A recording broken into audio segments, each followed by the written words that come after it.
Cours théorème de Gauss, page 3. Donc, l'angle solide couvrant tout l'espace, c'est quoi? C'est la surface totale de la sphère sur le rayon de la sphère au carré. إذن الزاوية المجسمة التي من خلال النقطة أو مركز الكرة نرى كل الفضاء تساوي مساحة الكلية للكرة سيجما، أي مساحة كرة هي 4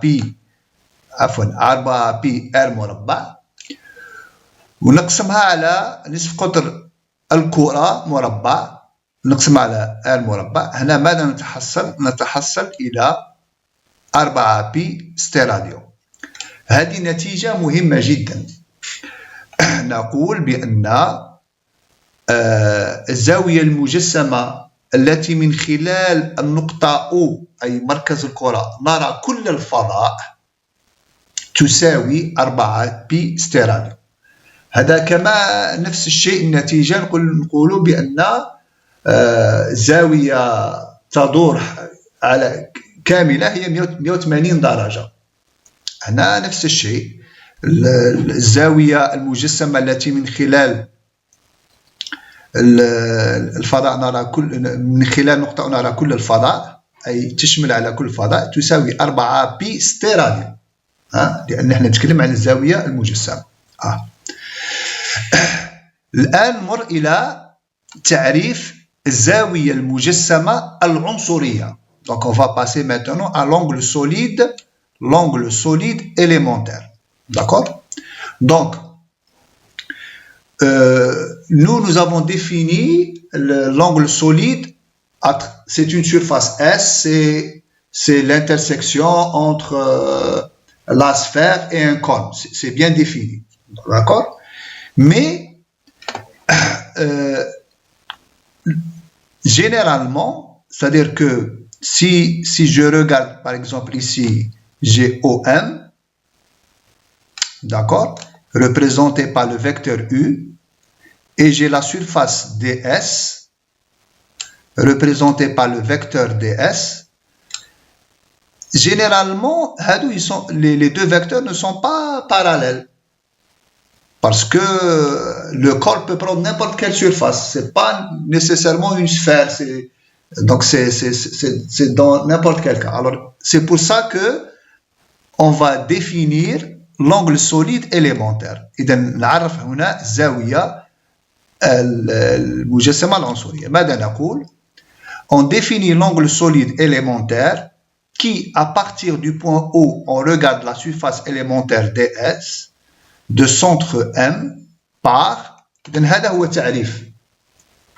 ماذا نقول؟ هي نفس الشيء. تعريف الزاوية المجسمة هي عبارة عن مساحة على نصف قطر الكرة مربع R.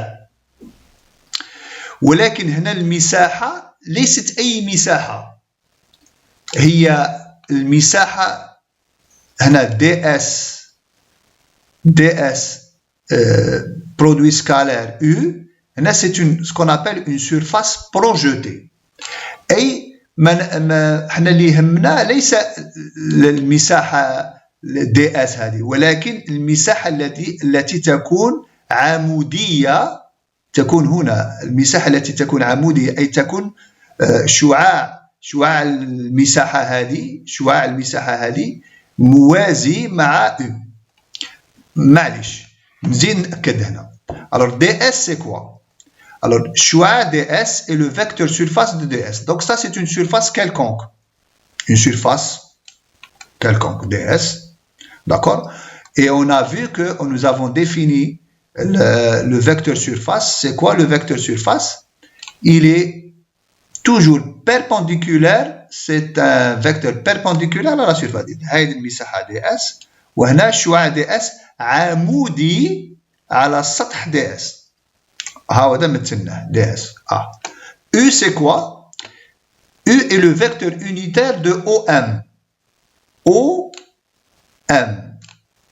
c'est quoi? C'est le centre, le markaz si vous voulez.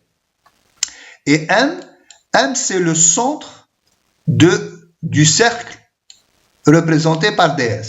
إذا هو مركز هذه الدائرة M. إذا الشعاع OM، شعاع الوحدة ل OM هو U. شعاع الوحدة هو معناه طويلته تساوي 1 و OM موازي مع U. Alors R est le module du vecteur OM. إذا طويلة هذا الشعاع، طويلة شعاع OM هي القيمة R. ولكن هنا R ماذا تمثل؟ petit r. petit r هنا تمثل نصف قطر الكرة، نصف قطرها petit r، نصف القطر الكرة هذه. هنا عندنا كرة نصف قطرها petit r. داكور؟ إذا وماذا يمثل دي أوميغا؟ دي أوميغا ماذا يمثل هذا دي أوميغا؟ الزاوية المجسمة العنصرية ماذا تمثل؟ هذه الزاوية ماذا تمثل؟ نقول بأن الزاوية المجسمة دي أوميغا التي من خلال النقطة أو، التي من خلال هذه النقطة أو نرى هذه المساحة دي اس تساوي دي اس في U على R مربع. هذا تعريف. D'accord? Donc, l'angle solide total couvrant tout l'espace sous lequel à partir du point où on voit tout l'espace est. إذا هنا أخذنا زاوية مجسمة عنصرية. هي. إذا الزاوية الكلية، الزاوية المجسمة كلية أوميغا هي تساوي مجموع هذه الزوايا العنصرية، الزوايا المجسمة العنصرية. أي هنا نذكر هنا التكامل معناه نجمع كل زوايات المجسمة العنصرية هنا. داكور؟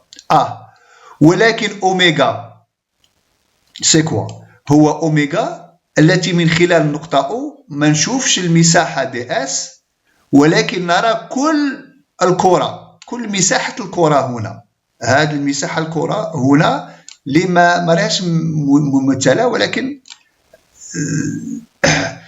إذا حنا نعرف بأن شفنا سابقا بأن الزاوية المجسمة التي من خلال نقطة أو نرى كل الفضاء تساوي 4 بي ستيراديون.